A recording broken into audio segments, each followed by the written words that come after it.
اعوذ باللہ من الشیطان الرجیم بسم اللہ الرحمن الرحیم۔ السلام علیکم ورحمۃ اللہ وبرکاتہ۔ محترم ناظرین، کم علمی کی وجہ سے لوگ جنبی حالت میں خود کو، اپنے کپڑوں کو، اپنے بستر کو ناپاک سمجھتے ہیں اور کھانے کو، کام کاج کو ہاتھ نہیں لگاتے جب تک کہ غسل نہ کر لیں، اور خواتین بھی بچوں وغیرہ کو دودھ پلانا، کھانے کو ہاتھ لگانا گناہ سمجھتی ہیں، یہ سوچ کر کہ وہ ناپاک ہیں، اور کچھ عورتیں سمجھتی ہیں کہ غسل کے بنا آٹا گوندنے سے بے برکتی ہوتی ہے، حالانکہ شریعت محمدی اس جہالت کا رد کرتی ہیں، اور اس سلسلے میں اللہ کے پیارے نبی حضرت محمد مصطفیٰ صلی اللہ علیہ وآلہ وسلم کی بہت سی صحیح اور مستند احادیث مبارکہ موجود ہیں۔ ہم بستری کرنے کے بعد مرد یا عورت کے لیے صرف نماز، طواف اور مسجد میں ٹھہرنا حرام ہے، اور اس کے علاوہ باقی تمام کام کرنے جائز ہیں۔ مرد و خواتین پر کہیں بھی ایسی کسی پابندی کا ذکر نہیں ہے، بلکہ غسل کرنے سے پہلے بھی جنابت کی حالت میں ہی تمام لوگ عام روٹین کے کام کاج کر سکتے ہیں۔ روزہ رکھنے کے لیے سحری کھا سکتے ہیں، کھانا تیار کر سکتے ہیں، یا پھر گھر کے دوسرے کام کاج نپٹانے بھی جائز ہیں، اور اسی طرح ماں بچوں کو دودھ پلا سکتی ہے اور ان کی دیکھ بھال بھی کر سکتی ہے، اور اس کی کئی ایک دلیل موجود ہیں۔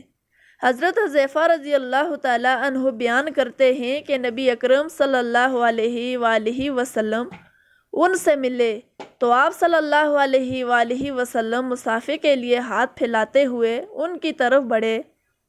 حضرت حذیفہ نے کہا، میں جنبی ہوں۔ اس پر آپ صلی اللہ علیہ وسلم نے فرمایا، مسلمان نجس نہیں ہوتا۔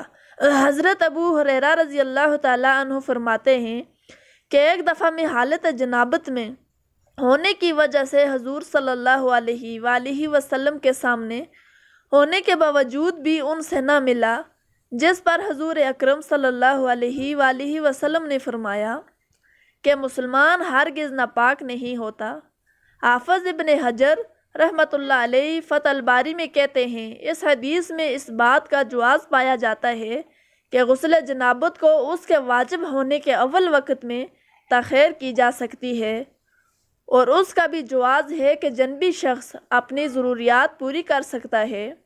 ام المومنین حضرت عائشہ صدیقہ رضی اللہ تعالی عنہا کہتی ہیں کہ رسول اللہ صلی اللہ علیہ وآلہ وسلم جنبی ہوتے اور پانی چھوئے بغیر سو جاتے، پھر اس کے بعد اٹھتے اور غسل فرماتے۔ کسی نے حضرت عائشہ صدیقہ رضی اللہ تعالی عنہا سے سوال کیا کہ عائشہ صدیقہ رضی اللہ تعالی عنہا، حضرت محمد صلی اللہ علیہ وآلہ وسلم ہم بستری کے بعد نہا لیا کرتے تھے یا ویسے ہی سو جایا کرتے تھے؟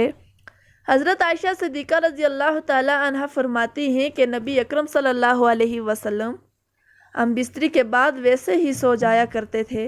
جب مؤذن رسول صلی اللہ علیہ وآلہ وسلم فجر کی اذان دینے کے لیے آتے تھے تو حضرت محمد مصطفیٰ صلی اللہ علیہ وآلہ وسلم غسل کر کے جسم کو خشک کرنے کے بغیر ہی مسجد میں تشریف لے جاتے اور نماز فجر کی جماعت کرواتے، اور میں گھر میں آپ صلی اللہ علیہ وآلہ وسلم کی آواز سنتی رہتی تھی۔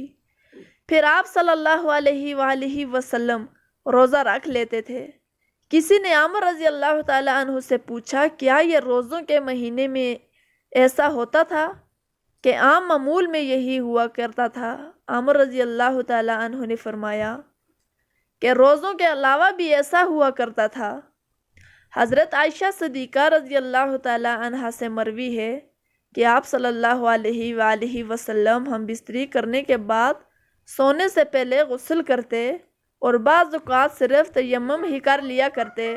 روایت ہے کہ رسول اللہ صلی اللہ علیہ وسلم جنابت کی حالت میں سو لیا کرتے تھے۔ حضرت عائشہ صدیقہ رضی اللہ تعالی عنہا فرماتی ہیں کہ رسول اللہ صلی اللہ علیہ وآلہ وسلم جنابت کی حالت میں شرمگاہ کو دھوتے اور پھر نماز جیسا وضو کرتے۔ رسول اللہ صلی اللہ علیہ وآلہ وسلم نے حضرت عمر کو سونے سے پہلے وضو کرنے اور آپ نے شرمگاہ کو دھونے کا حکم دیا تھا۔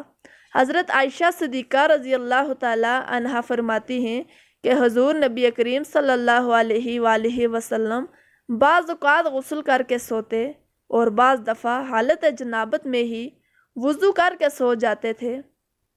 ناظرین گرامی، افضل یہی ہے کہ جنابت کے بعد جتنی جلدی ہو غسل کر لیا جائے، کیونکہ کہیں ایسا نہ ہو کہ غسل کرنا ہی بھول جائیں۔ کھانے پینے، سونے اور عورتیں بچوں کو دودھ پلانے سے بھی جنابت کی حالت میں وضو کر لے تو یہ افضل ہے۔ تو محترم ناظرین، امید کرتی ہوں کہ ہماری آج کی ویڈیو آپ کو پسند آئی ہوگی۔ اگر ویڈیو پسند آئی ہے تو ویڈیو کو لائک کریں اور چینل کو سبسکرائب کریں تاکہ اس طرح کی اور بھی مزید معلوماتی ویڈیو آپ کے لیے لا سکیں۔ اپنا اور اپنے دوستوں کا خیال رکھیں۔ اللہ حافظ۔